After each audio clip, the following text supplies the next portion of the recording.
Assalamualaikum warahmatullahi wabarakatuh. Perkenalkan, nama saya Faiz Nurizal dari kelas S2B dengan NIM terakhir 033. Sini saya akan mempresentasikan ilmu ekonomi dan perbankan. Perilaku konsumen. Menurut Philip Kotler, perilaku membeli dari konsumen akhir, individu dan rumah tangga yang membeli barang dan jasa untuk konsumsi pribadi. Selanjutnya ada faktor yang mempengaruhi perilaku konsumen. Yang pertama, faktor pribadi. Faktor pribadi ini unik untuk setiap individu dan memainkan peran penting dalam keputusan pembelian mereka. Aspek yang termasuk dalam faktor pribadi meliputi usia pekerjaan, penghasilan, gaya hidup, dan kepribadian individu. Yang selanjutnya ada faktor sosial. Faktor sosial mencakup pengaruh dari individu atau kelompok di sekitar konsumen. Beberapa elemen sosial yang memengaruhi perilaku konsumen meliputi pengaruh keluarga, peran sosial, kelompok acuan, dan lingkungan.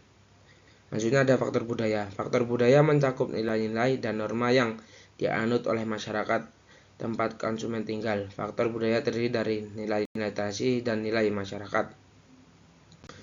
Selanjutnya ada faktor ekonomi. Faktor ekonomi mencakup daya beli konsumen dan kondisi ekonomi yang memengaruhi keputusan pembelian. Situasi ekonomi makro seperti inflasi, resesi, atau stabilitas ekonomi dapat memengaruhi pola konsumsi. Selama resesi, konsumen cenderung menunda pembelian barang mewah dan lebih memilih produk yang ekonomis. Selanjutnya ada faktor psikologi. Faktor ini melibatkan proses mental dan emosional yang memengaruhi cara konsumen memandang produk atau layanan. Beberapa elemen penting dalam faktor psikologi meliputi motivasi, persepsi, pengetahuan, dan pribadi konsumen. Selanjutnya ada model perilaku konsumen. Model perilaku konsumen adalah kerangka kerja yang menggambarkan aktivitas konsumen dalam mengambil keputusan pembelian. Model ini dapat digunakan untuk mengembangkan teori dan mempelajari perilaku konsumen.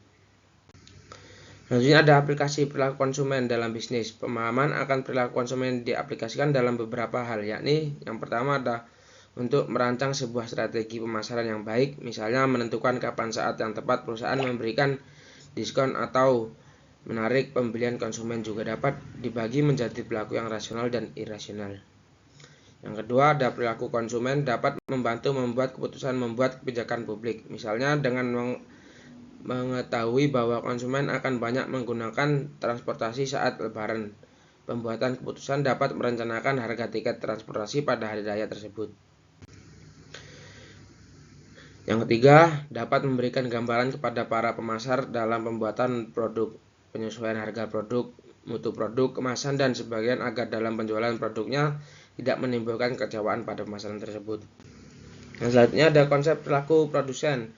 Yang pertama ada fungsi produksi, adalah hubungan matematis antara input faktor produksi dan output barang atau jasa dalam proses produktivitas atau efisiensi produksi dari suatu produsen. Yang kedua ada kurva Ishokun. Ishokun adalah kurva yang menggambarkan kombinasi input faktor produksi yang dapat menghasilkan output barang atau jasa tertentu dalam proses produksi.